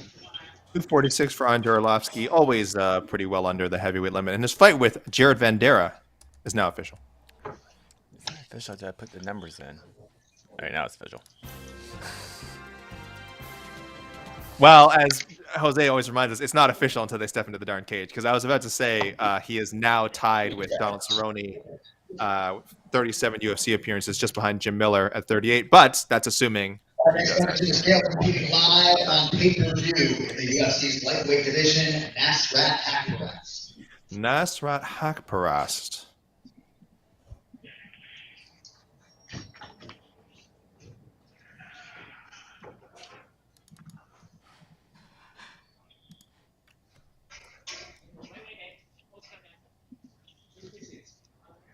£156, the official weight for Nasrat Haqparast. Nasrat Haqparast, 156.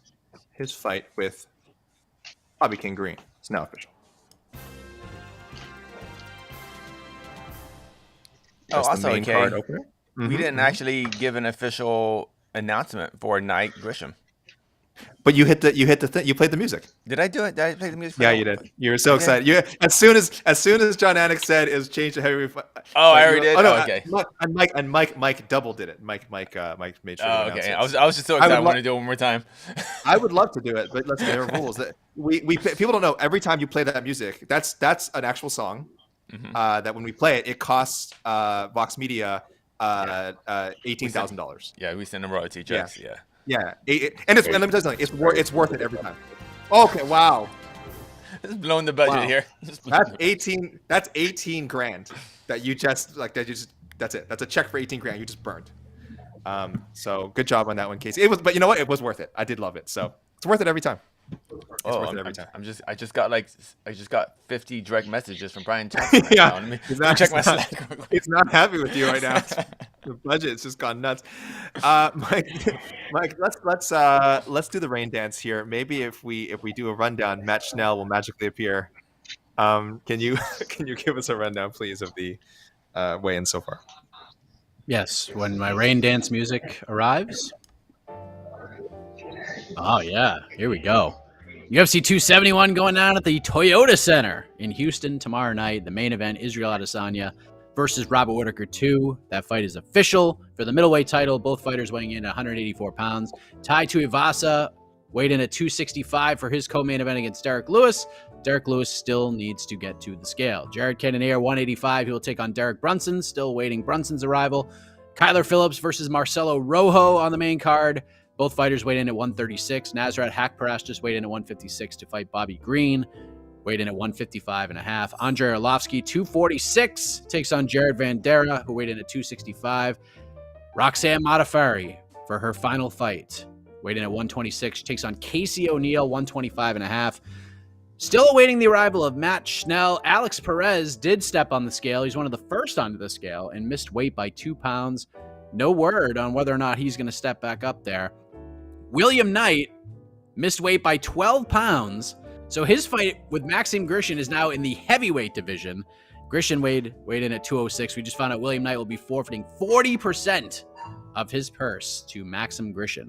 Ronnie Lawrence, Manny Martinez, what a fight that's going to be. Both fighters weighed in at 136. Alexander Hernandez versus Renato Moicano. That is official. Both weighed in at 156. Carlos Ulberg back for the second time in the UFC octagon. Weighed in at 204. He takes on Fabio Charand, who weighed in at 206 pounds. Jacob Malkoun, 186 pounds, will take on the newcomer, AJ Dobson, weighed in at 185. Douglas Silva de Andrade, 136, takes on Sergey Morozov at 135. And Jeremiah Wells will kick off the festivities against Blood Diamond. Wells weighed in at 170.5. Mr. Diamond weighed in at 170. Back to you, AK. Magnificent read, sir. A magnificent read. Thank you. I want to note that but we mentioned Rafael Alves previously holding the record for the biggest miss, 11.5. That was almost a year ago to this week. That was actually February 20th of last year. So William Knight commemorating the 11.5 pound weight miss of Rafael Alves with a 12 pound miss and setting a new record. So maybe this time next year, guys, we'll see. Maybe they bring back. Wait a minute. Oh, here comes the box of redemption. We'll say box of ... Please not match now. Box of not shame. match now. Not match now, please. It's William Knight's music. Lord. Oh, wait. It's got to be. Oh, drama. Could be Alex Perez. Could be Alex Perez. Oh, that's right. That's right. Oh no. Oh, boy. Here we Oh go. no. Oh man. Come on.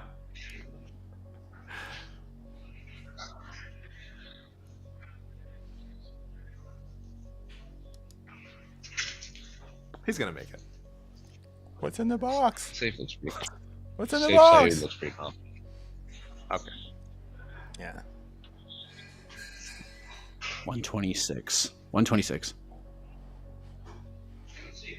126 pounds, the official weight for Matt Schnell. 126 for Matt Schnell. So he is on weight. His belt with Alex Perez is not official. We still are waiting to see if Alex Perez will weigh in a second time. They said he will. He is given extra time. So he has a chance to try and cut 2 pounds. 2 pounds, it can't be easy. So we will see. Unfortunately, that fight again is not official. It could he'll get another chance to win. And even if he doesn't make it, it could proceed at a catch weight if Matt Schnell ends up taking 20, maybe 30% of Alex Perez's purse. So fourth time's the charm, guys. The fourth time this fight has been booked. We're hoping to get it. And now we're only waiting on a couple of main carders, a couple of Dereks, Derek Lewis and Derek Brunson. Again, Derek Lewis, we're not too worried about. He is in his hometown and is probably just enjoying his life Fun rather than story stressing. when, I can't remember. It might have been the Volkanovski Ortega card, or something. It was one of the Vegas cards. Derek Brunson was the. I can't remember. It was he was like the guest fighter that they like brought back, but Derek Brunson was also there doing like a fan meet and greet, and someone took a photo with Derek Brunson and posted like super excited that I got to meet Derek Lewis, but it was clearly Derek Brunson. And I brought it up, and I brought it up, and without missing a beat, Derek Lewis, because he was like the guest fighter scrum, he goes, "Yeah, well, you know, black people all look the same." And I was like, "Oh, you can say things I cannot say." Oh my goodness. Horrible. I love when fighters share. I love when fighters share those when they get tagged as other fighters that they took photos with. Those are I think Phil Davis used to do that a lot. Yeah. What a shame. So some interesting, some lighthearted fun news on the MMA regional scene. Oh, I like fun. I was just tagged in a tweet from New England promotion CES MMA, and Eric Spicely is going to be returning to fight on their March 4th card. How about that? Providence's own Eric Spicely. Yes. Going to Twin River. Lincoln. Yeah. Oh yeah, beautiful Lincoln. I'll also put this out there. I will say Eric Spicely is the best skateboarder in MMA. Whoa. For sure. How many are very there? good. Who else skateboards in MMA that we know Max of? Holloway. Holloway. Victor Henry. Victor Henry. Yeah. Victor Henry. Yeah. Yeah. But like if you go search it, like Eric Spicely like has like proper like skate tapes on YouTube. Like remember like late 90s, early 2000s, like grainy footage. Oh, I would love to talk to him about like did he have like a lot of the I used to watch a lot of old skate tapes. I used to watch skate tapes all the time.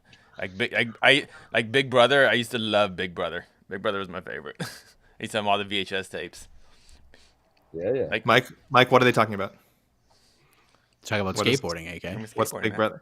This conversation is hella gnar, but I'll be honest, it's a little bit. I'm having a little bit of trouble keeping up with it.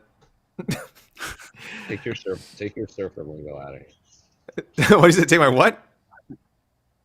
Your surfer lingo out of here. Hella gnar. You guys can't see it, but Oscar is like deep diving a bunch of TikTok dancing right now. He's watching TikToks? Yeah. People are calling out names that they say are good skateboarders in the chat. I don't know if that's true or not. Scott doesn't lie to us. So yeah, Scott McCrate is Manel Fierro fan #1, so I don't know if that means he would know that as a fact or if he's just bigging her up because he loves Manel Fierro. I just YouTubed Eric Spicely skateboard to confirm that I was remembering correctly, and like the first one is called Eric Spicely Unsigned Hype, Providence, Rhode Island, in 2010. How many views? All the comments are like 5,000. And all the comments are like, he's a UFC fighter now. Like, he's so next athlete to the he's very good. Getting a feature bout live on pay-per-view, the 4th ranked middleweight contender, Derek Brunson. It is Derek Lewis going to be the last person. You guys were right. You called it. Like there was ever a doubt, Casey. Like there was ever a doubt. Yeah. That was like plus 500. Derek Lewis comes in last. What a sleepy head. Traffic. Yeah, it's traffic. Houston traffic. Sorry, minus 500. The official weight for Derek Brunson. 185.5 for Derek Brunson. And his, fingers crossed, #1 contenders bout with Jared Cannonier. It's now official. Alrighty then. Just waiting on the man of the hour, Houston's own. Derek Lewis. Mike, we talked about it quickly earlier, but we didn't really get into it. How, if you believe this Cannonier Brunson fight has been grossly underpromoted, do you believe that? Yeah, I think it has. I think it has. I absolutely. I think they should have brought him to the presser. I think it should have been a 6-person presser because, I mean, for Izzy, I think if I'm Israel Adesanya and I want to make pay-per-view money, I need Brunson and Cannonier up there because that's how you sell. That's what Conor was so good at. Conor was always good at selling the next fight. 3 fights down, and I don't know, no one's at Conor's level as far as promoting fights, but to have them all on stage like that and have Brunson going, I'm gonna beat this guy, then I'm coming for you. You know, I don't know. It was just it's just super important. It's the most important fight outside the main event on the card, and it's not talked about that way, and I feel that's a shame. I mean, What would have been the most ideal situation? Between Alex Perez and Matt Schnell is off. Perez Schnell is off, Casey. Oh my god! Oh my god! Are you kidding no! No! Wow! In case people didn't hear that, that was John Anik, right? Jose, that was talking. Yes, it was. That's an official word from the UFC through John Anik, guys. Alex Perez versus Matt Schnell is not official.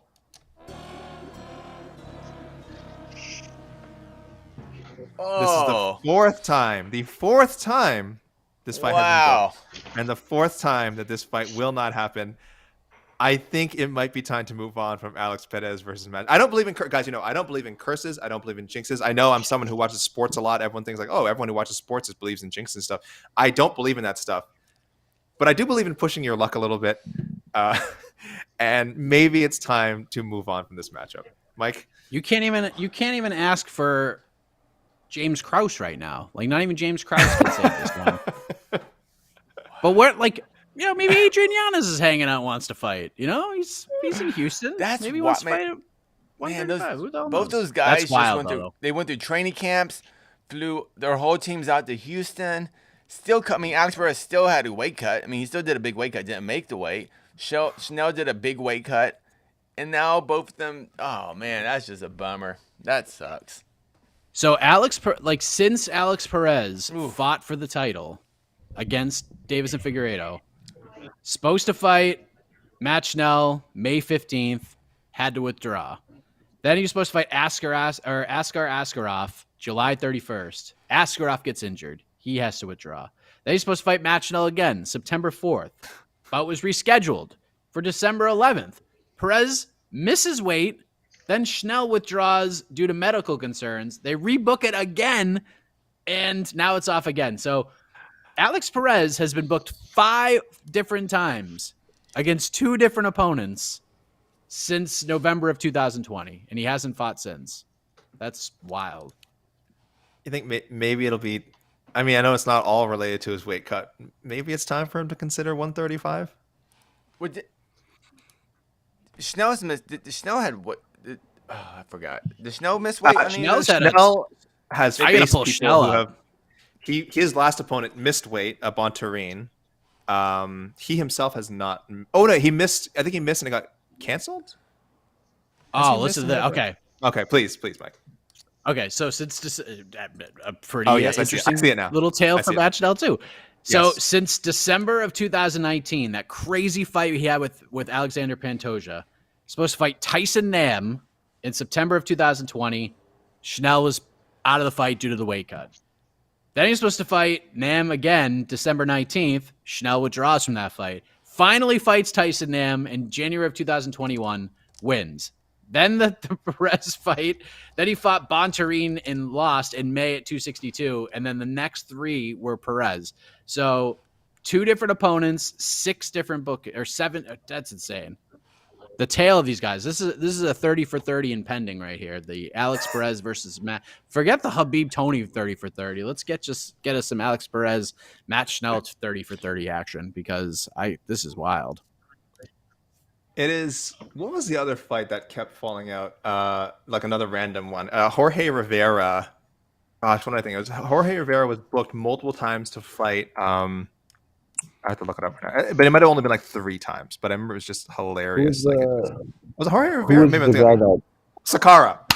Jorge Rivera. Sakara. Who's the guy? Sorry, Jose. Kept getting booked. They kept getting booked with James Gallagher. Cal. What's his last name? Which? Oh, Cal Eleanor. Eleanor? Yeah, that fight was booked like 6 times. That was another one. PT was like, this is the Habib Ferguson of the UK. I believe you. He's very upset. But yeah, it's definitely been an odd. Glenn Bolton mentioning the Bontarine fight, Matt Schnell's Bontarine fight was overturned to a no contest when Bontarine tested positive for a banned diuretic. Oh, look at that, moving that fight canceled in there. Ooh, that is. Is that new? That's It cost $18,000. I had to call the graphics people to bring him in. I heard that costs more. I think you are fudging the numbers a little bit. That's at least 30 grand. But it's, again, it looks fantastic, and it's informational, so it's helpful. It serves a purpose. I love how it's above the William Knight Maxim Grishin fight, which somehow was not canceled. Perez missed by. Should I call the graphics department for a fight not canceled? Perez misses by 2 pounds. Fight canceled. William Knight misses by 12 pounds. This fight has changed. But again, as you said, probably prearranged. So, interesting little note here. Interesting little note here. Per source, I cannot reveal. Apparently, Matt Schnell said, "I ain't fighting this guy because he missed weight." Oh, that's wow. I was wondering, was it a doctor thing? I was about to ask, it was a doctor thing or wow. I just got a text saying that Schnell declined the fight. After the weight miss. I'm saying this. Alex Perez showing up at the beginning of weigh-ins rather than at least faking it. Like he was really trying, like to the last second. Like, yeah, I'm just saying, like when you come in that early and don't take full advantage of the 2 hours. There's Derek Lewis. Oh, whoa. This is it. There's Derek Lewis. Surprise, surprise. We could not hear you, Jose. We could not. We lost Jose's audio. Are we muted? Oh, yeah. We have lost his audio. We just lost his audio. Okay. It's all right. We'll know soon enough. He made it. Sure.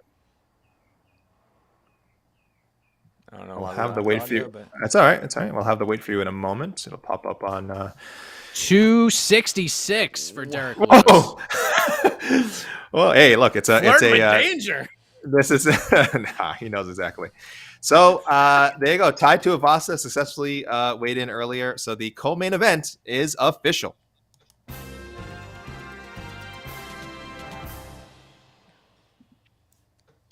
Guys, that's it. That's a full slate. That's a full slate. Not everyone successfully making it. But Mike, go ahead. Take us home. There's really not much else to say with Derek Lewis coming in. Yes. Last time, folks, of Roxanne Modafferi's career, we're doing a weigh-in rundown with her name attached to it. Israel Adesanya, Robert Whittaker, their championship rematch is official. Main event is going down. Both fighters weighed in at 184. Derek Lewis, last man to the scale. Who would have thought? Weighed in at 266. Takes on Tai Tuivasa, weighed in at 265. Jared Cannonier, 185. Derek Brunson weighed at 185.5. Big fight in the middleweight division. Winner probably gets the winner of the main event. Kyler Phillips weighed at 136. Takes on Marcelo Rojo, also weighed at 136. Nasrat Hakparas, 156. Takes on Bobby Green, weighed at 155.5. Andre Arlovski, the former UFC heavyweight champion, weighed in at 246 pounds. Takes on Jared Verdera, who weighed in at 265. Roxanne Modafferi, for the final time, made weight like a professional, 126 pounds. Casey O'Neill weighed in at 125.5. The fight between Alex Perez and Matt Schnell is canceled. Matt Schnell declined the fight after Alex Perez missed weight. He made weight at 126. That fight's no longer going down. The light heavyweight slated fight between William Knight and Maxim Grishin is now going to take place in the heavyweight division because William Knight missed weight by a record-setting 12 pounds and will forfeit 40% of his purse to Maxim Grishin. Holy moly. Ronnie Lawrence, Manny Martinez, that fight's official, 136 apiece. Alex Hernandez, Renato Moicano, both fighters weigh in at 156. Carlos Ulberg, 204, takes on Fabio Serrano, weighed in at 206. Jacob Malkoun, 186 pounds, takes on the newcomer AJ Dobson, 185. Douglas Silva de Andrade, 136, takes on Sergey Morozov, 135. And the opener, Jeremiah Wells, 170.5, takes on Blood Diamond, who weighed in at 170 pounds. Back to you, gentlemen. I don't know what else there is to say. Thank you, Mike, again. Thank you for running that down. And there was a lot to run down this time. Very eventful official weigh-ins today. I will just say the results of our poll, who will win the UFC 271 main event, 56% Israel Adesanya. So not overwhelming, but people seem to have made a choice. 56%. What are the odds Mike, for the main event? Do you know? Let me pull them up. I would think Adesanya minus 290. Oh, minus 290. Plus 230 for Whittaker. Wow, that's big. Okay, so this vote not reflecting that. This vote quite a bit closer, but minus 290. Casey, I don't know if you have the Tapology. Tapology has 73% of people picking Adesanya. Okay, so that is pretty close to the odds, minus 290, 73. Okay, so you guys think this fight's gonna be much closer than the betting odds or the Tapology pick? So cool, we'll find out. yes, we will find out, Mike. Stay tuned for the preview show. Yeah, live. Get the horn ready. Get the horn ready. Can you guys hear That's all me? I gotta say. Oh, we hear you now. Jose, Hi, we hear you. Jose. Welcome back. You're back. Hello. Because like you guys were talking about costs, and he like came over, and I was like, did one of them turn it down? He goes, yeah, Snell, weight management issues. He turned it down. And then you guys, and Mike's like, breaking news. I'm like, Matt Snell turned the fight down. And you're like, sources say Matt Snell told. I'm like, I just said that, guys. Oh, you thought he was doing a bit. You thought Mike was doing a bit. Sort of. Our source being I was like, Jose Youngs. We're giving Jose the cold The shoulder. The source being the man that was standing right here in front of the thing that was talking to me. Welcome back, Jose. Welcome back. But only you heard Mike, that. Nobody what were you else saying, did. Mike? Remind people to tune into the preview show, which will be live, correct? Live. Yep. Yes. Okay. What are we doing? What's it? 2 p.m. or 1 p.m.? 1 p.m. Eastern. What? We're in the Central Time Zone. Everything's confusing me now. So noon Central. Wait, what is it? Yes. I don't know. Hold on. I wrote it down. Where did I write it down? Somewhere. It's in 2 hours. 2 hours after now. It's gonna be 2 hours. Now. Whenever the weigh-ins are supposed to end. Yes, 3 p.m. So 3 p.m. Eastern time, guys. Noon Pacific time. There will be a live preview show. I don't think I'll be on it, but Casey obviously will be there. Mike, I believe you'll be on. Jose on site, right? Yeah. For the preview. Yeah, and full-time MMA fighting journalist Jed Meshew. Joined by Jed Meshew. But everyone. Wait, so what time is it again? What time is it again? I'm sorry. 2 hours. 3 p.m. Eastern time, noon Pacific time. It's not 2 hours. It's 2 p.m. No, 2 hours after the end of. Oh, wait a minute. You said 2 hours. You said 2 hours or 3 hours, Casey? 2 hours. 2 hours. Oh goodness. 2 So p.m. 2 p.m. Eastern. Yeah. 2 p.m. Eastern time, 11 a.m. Pacific time, and then the ceremonial weigh-ins are 2 hours after that, or 1 hour. Guys, we gotta tell people. Bye, everybody. The Central Time Zone is really messing me up. All right, guys. Well, you guys can figure. You guys, ceremonial weigh-ins. You know what? You can find that on our website. The new information on our website. I believe it says 5 p.m. 5 p.m. Eastern time. Is that right? Anyway, apparently 5 p.m. Eastern time. We'll let you guys know if there's any change. Stay tuned to the social media, guys. You'll see us. But thank you for joining us this morning. Thank you, Jose, on site. Thank you, Mike. Thank you, EK Leiden on the truck. And we will definitely see you guys later. Preview later today. Q&A tomorrow. Make sure to tune into that, and then the show itself, and then post-fight show. So thanks, everybody. And the prelim pregame. Me and prelim Jed Meshew pregame on Twitter Spaces, 9 p.m. Eastern tomorrow. Yeah. Yes. Forgot about that. Wonderful. Tune in, guys. Don't miss it. We got so much. You're going to see so much more of us this weekend. All right. Bye-bye. Bye-bye. Signing off. Ciao. Bye-bye. Beat it. Auf Wiedersehen. Happy birthday.